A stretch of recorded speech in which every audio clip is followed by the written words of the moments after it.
Xbox Series X will lead us into the future of console gaming.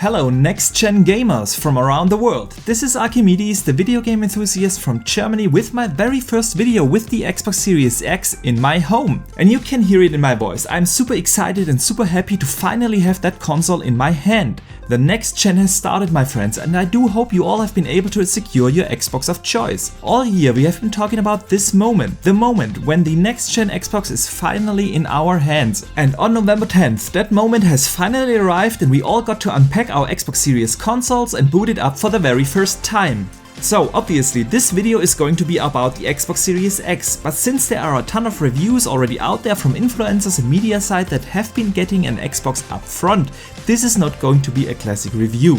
The typical reviews went up on November 5th, so 5 days before the console launch, and the overall reception was very positive. But I'm going to be frank here, we didn't learn anything particularly new, and that is mainly because Xbox has been very open and transparent in the lead up to the console launch.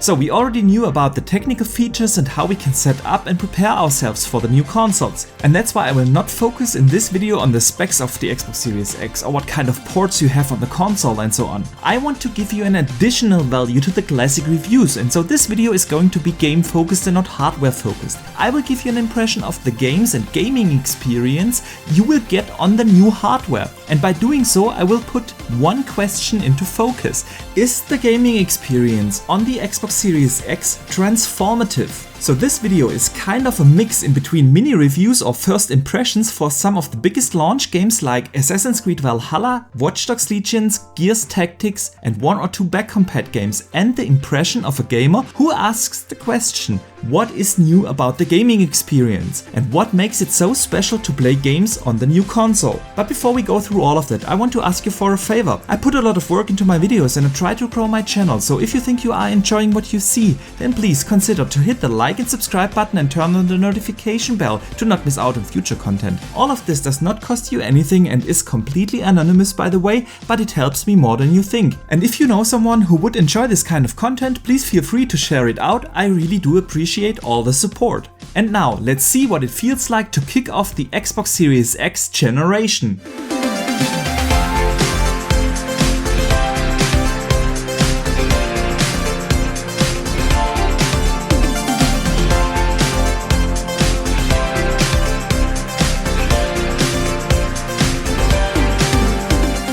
Okay, I want to put a few things out first. All the footage you will see in this video has been captured on the Xbox Series X, unless otherwise stated. And of course, keep in mind, I didn't finish all the games I'm going to talk about. I'm just like you, I have received the Xbox on November 10th and that's when I was able to start playing these games. And although I've been investing quite a few hours into the games, I didn't finish them, so my opinions are always based on the first couple of hours in the respective game. But with no further ado, let's talk about Assassin's Creed Valhalla, the game that I have started up first on the Xbox Series X, and immediately it was noticeable that you are playing on a beast of a console. Within a few seconds the game was loaded up and you got to experience it in all its glory. The game itself is pure fun. I know that some gamers out there do not like the new approach to the Assassin's Creed games that Ubisoft has been introducing over the last years, but I am a fan of the RPG approach to Assassin's Creed, and this one has the potential to be one of the best, if not the best, in the series yet. The gameplay is amazing, it just feels so good to either sneak around and taking off your enemies in stealth or to just go head on with your enemies in combats with a combat system that is the best in the series yet. So the game is great, the story is exciting, raiding England as the Viking Eivor feels fantastic, and I can't wait to spend probably hundreds of hours in this game. But you can play that game also on the old consoles, and while a good game is a good game no matter where you play it, the experience just feels incredible on the new console. Obviously, it looks drop dead gorgeous, the lighting is exceptional and sets the mood perfectly. The level of detail you can either see on the textures, in the environment or in the particle effects is just incredible. Even the hair work on the characters looks amazing. And here comes my point why playing this game on the Xbox Series X makes this a transformative gaming experience: the frame rates. Yes, it runs butter smooth in 60 FPS, and yes, you can feel sometimes a little drop in the frame rates, but nothing game breaking at all. And why is that experience so transformative? Assassin's Creed Valhalla is a huge, and I can't emphasize this enough, huge open world game, and console gamers have never experienced such an open world game with this kind of frame rate. PC gamers have been getting these kind of frame rates for years now, but probably 95% if not more of those PC gamers have not experienced their games at 60 FPS in this resolution and this graphical fidelity. And this is just something everyone has to experience to believe it. Watching 60 FPS footage is not the same than experiencing and interacting with a game for yourself. There's a reason why some of the most popular games in the world are 60 FPS games, like Fortnite, FIFA or Call of Duty. Even though probably 99% of the gamers might not even know about 60 FPS, they just know these games feel good to play, and Assassin's Creed Valhalla on the Xbox Series X is exactly in that way. But there's more to it than the 60 FPS why this just feels so good to play, and that is the super low latency in between the controller and the console. Since I experienced Assassin's Creed Valhalla only on the new console, this becomes more obvious with a game like Watch Dogs Legions. I have started Watch Dogs Legions already on my Xbox One X about 2 weeks before the Series X came out, and Watch Dogs Legions is a very interesting title to really give you an impression why the reduced latency in between controller and the console is such a big deal. And that is because even though the game got an enhancement patch to take advantage of the new console, the game still runs at 30 FPS just like on the old consoles, with a lot of graphical enhancements which I get into in a second. But the game itself still runs at 30 FPS, and here comes the thing. The 30 FPS are way more stable of course than on the old console, but the responsiveness and fluidity of the game was super obvious to me when I booted it up for the first time. I was playing the game for many hours on the old console and I was used to play this game in 30 FPS, but it felt immediately different on the Xbox Series X. And since I've been playing a lot of different games in 30 FPS over the last few years, like we all have, I have never experienced this kind of responsiveness in a 30 FPS game, and that is because of the super low latency. So I cannot applaud Microsoft enough for actually putting a lot of R&D work into reducing the time in between the input in your controller and the moment something happens on the screen. And I'm convinced that in a couple of years, when developers really start to take advantage of that super low latency,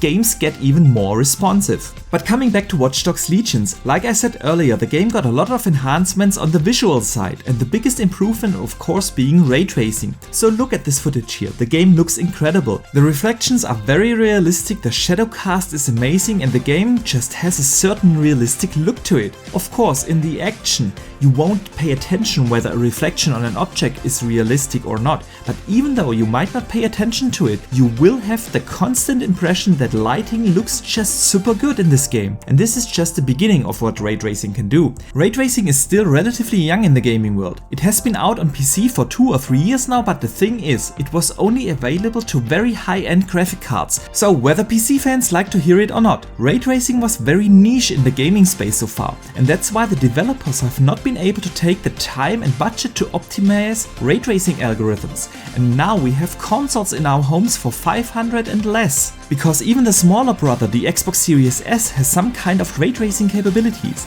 And of course also PlayStation will support ray tracing to some extent, and that making ray tracing available to the mass market. So developers will now have the time and budget to spend time to optimize ray tracing. And Watch Dogs Legions is a first glimpse of what the technology can do to graphics in the future. And by the way, Watch Dogs Legions itself is an absolutely great game. It might not have the deepest storytelling, but the gameplay mechanics are superb. Hacking your way through London has never been more diverse. You get to solve different kinds of riddles, shoot your way into an enemy base, you can, if you want to, recruit basically every person you can find on the streets into your team. You can drive every car, fly drones and whatnot. The city of London is captured beautifully and is very dense with a lot of detail.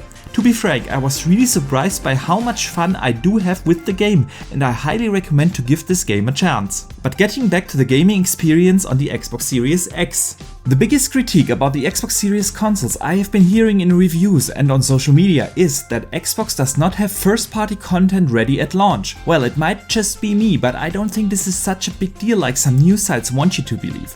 Of course, having Halo there at day one would have been big, But there are a ton of third-party games out there, like the games I already talked about. Call of Duty will release on the 13th of November and Cyberpunk is also coming in a few weeks. And let's not forget about a ton of AA or indie games, so at least I have enough to play. I get the argument about first-party content, but then some of the reviewers act like third-party games aren't games to play.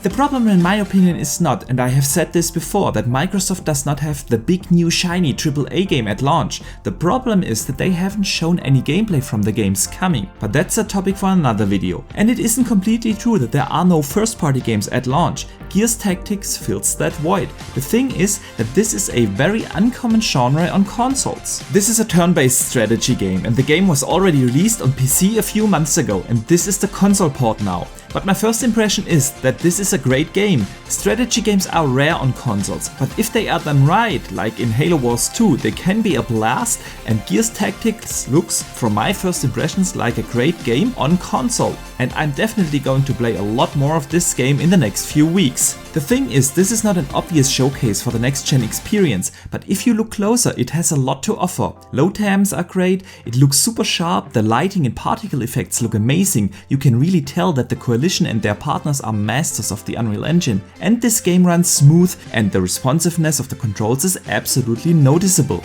So, even though this might not be the first party game everyone was hoping for, the game itself is still a recommendation from my side, and this is the beauty about Game Pass. Many gamers probably wouldn't pick that game up or give that game a chance, but in Game Pass, what do you have to lose? And that's why one of the absolute highlights for the Xbox ecosystem is definitely Game Pass. It was fantastic on the old consoles, and looking what's in the subscription service at launch of the new console and what's coming down the line into Game Pass with all the first party titles that are in the works, Game Pass is also a rock star on the new console. Okay, but I want to move on to something that has been advertised up front a lot, and that are 120 frames per second gameplay. Okay, to be frank, I only experienced that by hooking it up to a 1080p PC monitor, and I tried it with Gears 5 and Ori Will of the Wisps. Let me talk about Gears 5 for a moment. It is one of the best Xbox One exclusives in my opinion, and it has gotten a super duper upgrade for the Xbox Series X. The multiplayer runs now at 120 frames per second, which is insane for the price point of the console. Now, is this a transformative experience? Well, yes and no. While the jump from 30 FPS to 60 FPS is immediately noticeable for everyone and a transformative experience in my opinion, the jump from 60 to 120 frames per second is noticeable but doesn't probably make a big difference for everyone. If you are highly competitive in your multiplayer gaming, no doubt this is for you. But probably for the most of us, 60 FPS and a higher quality in visual fidelity is the way to go. But again, I'm not saying 120 frames per second is not necessary, it really depends on the game. Ori and the Will of the Wisps, for instance, one of the best games of this year, has also gotten a 120 frames per second mode, or alternatively you can render it in 6K, meaning in a higher resolution than your 4K TV can display, and then it will be super sampled down to a 4K resolution. This makes the image super sharp and contrasts are incredible, and although I really think 120 frames per second feel incredible, for me I take the 60 FPS and the better image quality in this game. Okay, but the lead question for this video here is the gaming experience on the Xbox Series X transformative? And a good way to judge that is always to compare the gaming experience on the old and new consoles. And what better way to do that with a game like Gears 5 that we have all played already on the Xbox One consoles. You have probably already read it or heard it. The game got an upgrade and now runs at PC Ultra settings with particle counts even higher than available on PC, and that in 4K 60 FPS. The interesting thing here is, the game already ran in 4K 60 on the last gen machines, so is there really such a big difference in the two versions of the game? And for me the answer is yes. Frame rates are way more stable. You can tell that the frame rates are higher in the cutscenes, they just look incredible now. The textures are of an immediately noticeable better quality, and again you can also feel the super low input latency with the controller. The overall immersion in the game is just better, it feels so buttery smooth to play, and for instance the cutscenes don't take you out of the immersion as much anymore. And that brings me to my conclusion. Immersion is a key transformative experience on the new console. So having played a bunch of games, new and old, on the system, my opinion on the new Xbox Series X is through and through positive. Well, there are a bunch of really cool games I'm going to start really soon, like the Falconeer, but I can't blow this video up right now. And I haven't even mentioned incredible techniques like Auto HDR for older games that were not built with HDR in mind and now get a visual update with a wider color gamut, peak brightnesses and better contrasts. Again, I think the best showcases for the console right now are the two Ubisoft games, Assassin's Creed Valhalla and Watch Dogs Legions. They really give you a good idea what will be possible in the next years with techniques like Raytracing. Valhalla gives you an outlook on what it will feel like to play huge open world games that are coming down the line with 60 FPS, like Avowed, like the new Fable, like the next Elder Scrolls and Starfield. There's no doubt that we all want to see those next-gen games coming from the first-party studios of Xbox, and I'm still surprised that they haven't shown any of the games in development so far. But nevertheless, the console experience with the Xbox Series X is absolutely next-gen. A lot of what makes gaming on this system so great is hard to deliver in a video. You have to experience it, cause it is not just about graphics, it's about immersion, frame rates, low latency, significantly smaller load times that do not take you out of your game, and so on. All that factors into the immersion, and that is the true leap in generations. And if games like Assassin's Creed Valhalla can run at 4K 60 FPS and look this insane while being still a cross-gen game,